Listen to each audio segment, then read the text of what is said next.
Usimaya lau whaafofonga o le whaapoponga fo ele nei o Tala Fou Mai Samoa. Awina sa o mai mo oe e lau leiti o whaalongolongo le Radio Samoa tasilima iwa tolu amo. O te whatalo fwero tātu o tunu i la matanga o le vai o sa fou, usimaya lau whaafonga. E leo toi mamau se taimi o na whaatino leo fuafuanga o le toi fausia o le maketi i Savalalo. Ina ua whaamautu le visoaswani o le malo New Zealand e se fululua miliona tā la tupe New Zealand. E mau ai se vai ngā tupe e tusa ma le lua se fulu miliona tā la Samoa e whaatino ai lea ngā luenga.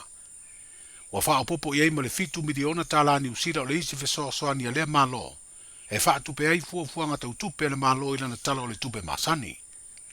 Atu whaatasi ia visoaswani e mau ai le tolu se fulu miliona tā la Samoa. O le asia si mai o le tamaita i minsta le va i fafo New Zealand i ana naia mahuta, i le vai asa ua mai atu nei na wha mautu ai e whasoaswani tau tupe, i se saini ngā lima ma le tamaita i minsta o tupe, le fionga muripola ana rosa ale morio. E peo na si le fia, o le toi fausia o le maketi i Savalalo o se fuafuanga le whainga malo ua iei nei, i le sila sira mamau i le manaonga o pisi nisi la iti, sa whaafoi le maketi tuai na whaatama ia i le malaya, o se no fuanga e tūlante le no fuanga whaataripasi e mauai tangata whaatau, to e hafe ngō fia le lautele o le atunu o mō whaataunga. O le toi fausia fo i o lea maketi le no fuanga sai ai mua mua, o tuli matai ai nei le to tele o le atunu o le teimi e mai ai le ngā ruenga, mariva ai ngai ni fōringa fau o se maketi o le a fausia ai, ai maise o nisi o pisi nisi maisi au au nanga, o le a whaangai o ia i lea no fuanga i to tonu o le taulanga.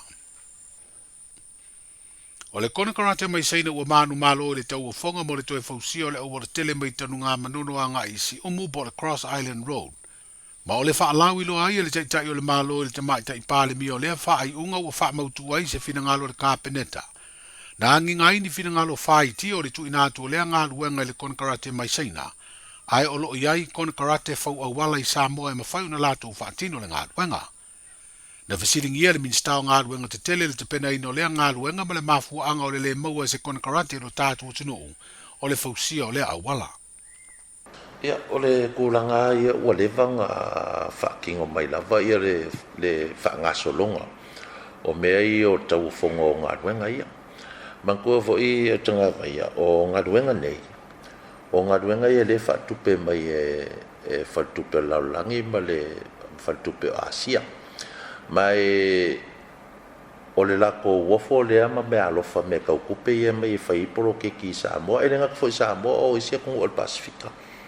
E au mai ai lava ma lato tutu unga fo i e au ona whaamali e ina so se maalo lava le Pasifika. O tau wafonga fo i la ange i e au mai kua ngā whakupe ke kele lea. E kau wofo fo i lea whalawai kele kongo laulang. International whainga o le tau whonga. Mai e anga wa au mai e fo i company mai New Zealand, Australia, po sainga po whela, Afrika. O nga o la kou lava fuafuanga. Ia,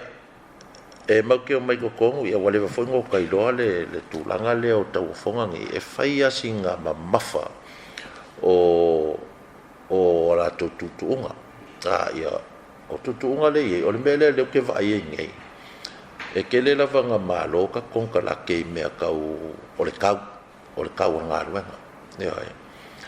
Ai a wha solo loa la ia kuunga fo ia mara process le manga o mia mai e whatkupe ngei. O ngā lea e kele ngā disqualify e ka ko konka laki. O le sia o le me mua lava ngā e saua le whainga o kauwhonga ia. Ai saua e malako kala. E kakau o ngai ei se 4 milionga e fua le kau kau ngai ei se 2 milionga Amerika lea konkalake ma lea konkalake kai pe se pit security fo lea ia tanga vai lea ma se isanga 2 milionga Amerika i keu ngai inga ia kako konkalake e alofa lava ai o le kulanga nga i o isi fo ila criteria. Ia e whapea mai, e ka kaunga ngā umanga i whaakingoa se ngā ruenga 5 milionga. Ia ngā pauaka ko konkalake ia i o odds ma ariki. Ia o ngai ka konkalake uma ia. E le ise ngā ruenga whapea ngā sa whaia mua mua. ia o le ngaluenga la le wa ku aku ngai sai ia sai nga wa umangai mangkua o nga usau lo a o sa wa umar ka fonga o mga fight ka fonga nga la le nga ia kui e ka nga mangongo ka kuasi umu ia e malo ila kon kala le mal malo sai nga ia nga usau lo la ia fa ko ka sanga i le ADP mal World Bank e fa mole ape ase i silsila mai pe fa fenga fai ia kon kalaki a ka ko wa vai pe isia vango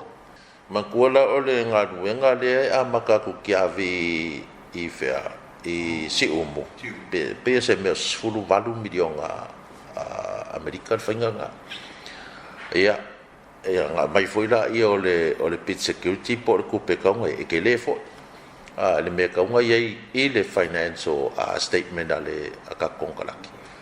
o so lo ka lo pe fai o nga vai la le si wai lua me o le laku ka nga mangongo i kiavi la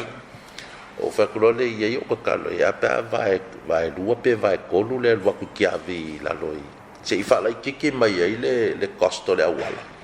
ai fa la kiki mai ai ma se kupe foi le o la manga o i kongo bank statement ka ko konkalaki e nga vai ko lu le ya ko fai for ka fo e feo la vanga i ka ko konkalaki i me ka seleng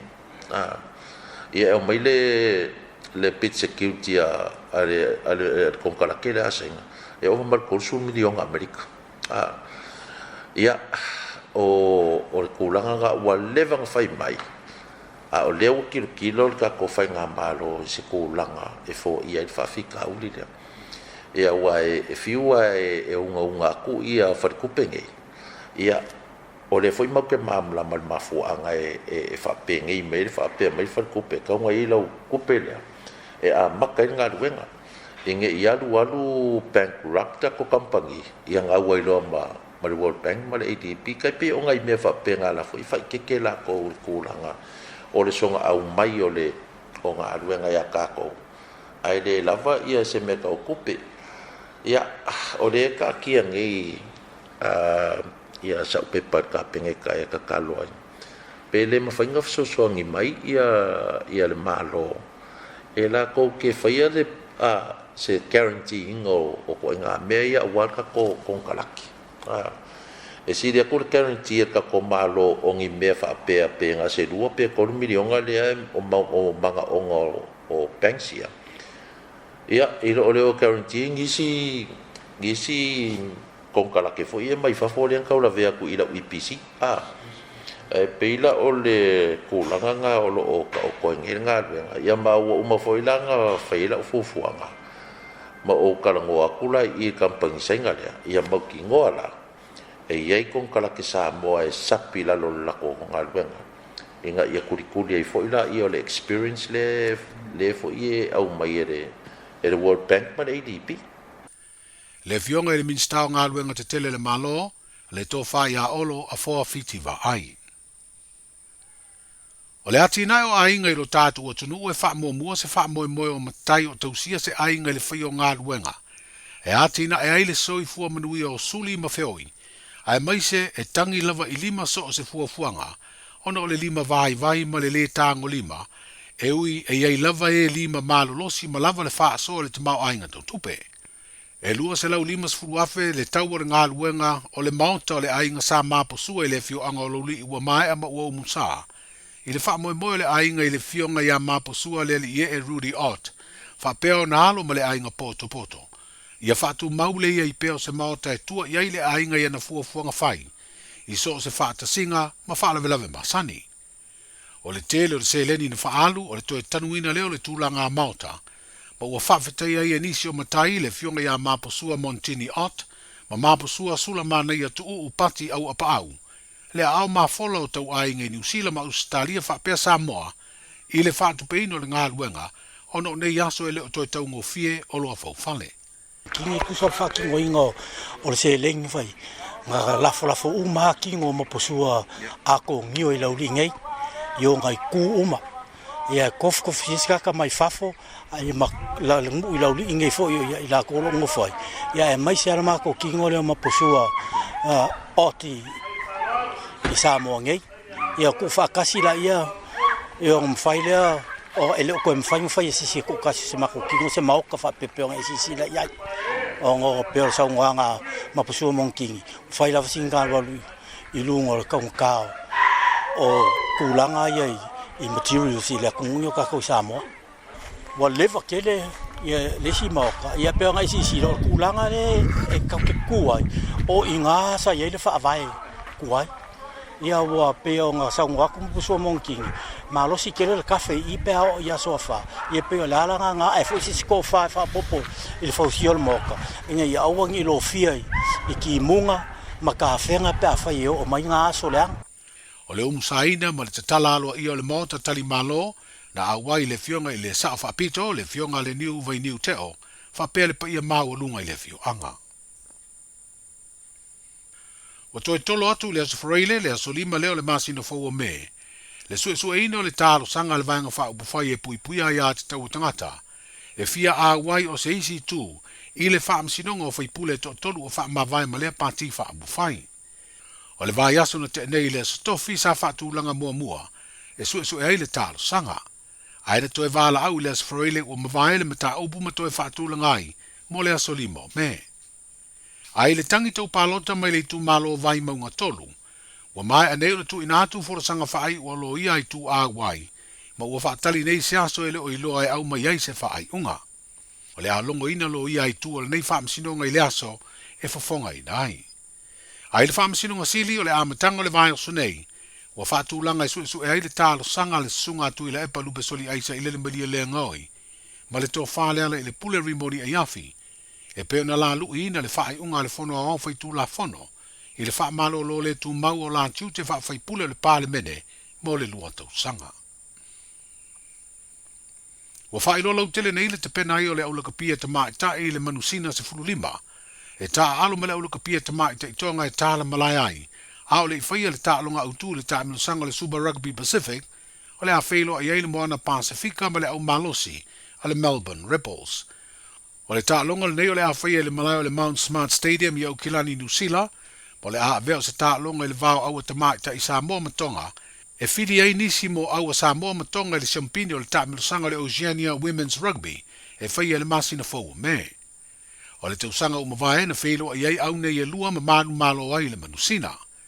O whaaria le ofisa silo le au o le Moana Pasifika, le fia tele o le atali malo I au nei a tamai ta I le manusina se furu lima,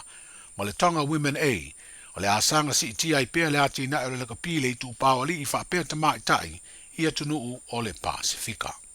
Tala amatai o le vai aso, soifua.